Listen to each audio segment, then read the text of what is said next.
Insurance కట్టారా అండి అని అడిగాను ఆయన నాకు చెప్పలేదు, నేనే అడిగాను. అడిగితే ఆయన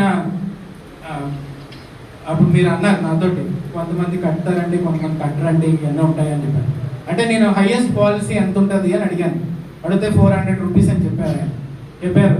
కాబట్టి ఈ సందర్భంగా నేను ఏంటంటే మీ అందరికీ కూడా నేను ఆ ఇన్సూరెన్స్ కట్టేస్తాను. ఈరోజు నేను ఆ డబ్బులు యూనియన్కి ఇచ్చేస్తాను. ఈ సందర్భంలోనే మీ అందరి ముందు అది ఇచ్చేయడం జరుగుతుంది.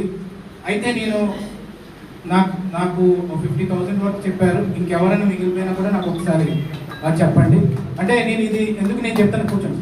నేను ఎందుకైతే చెప్తున్నానంటే నేను మళ్ళీ చెప్తున్నాను, it's not about anything which is selfish motive or something. It's only about human values, humanitarian గ్రౌండ్స్లో నేను అడుగుతుంది మీకు ఏంటంటే you take care of your health.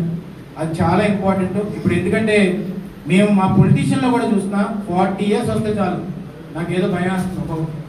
ఎందుకంటే because of not having the knowledge and awareness about doing diagnosis. ఆ diagnosis అనేది జరగాలి. దానికి కూడా మెడికల్ క్యాంప్ ఒక రోజు పెట్టడం జరుగుతుందని చెప్పి ఈ సందర్భంగా సవినీయంగా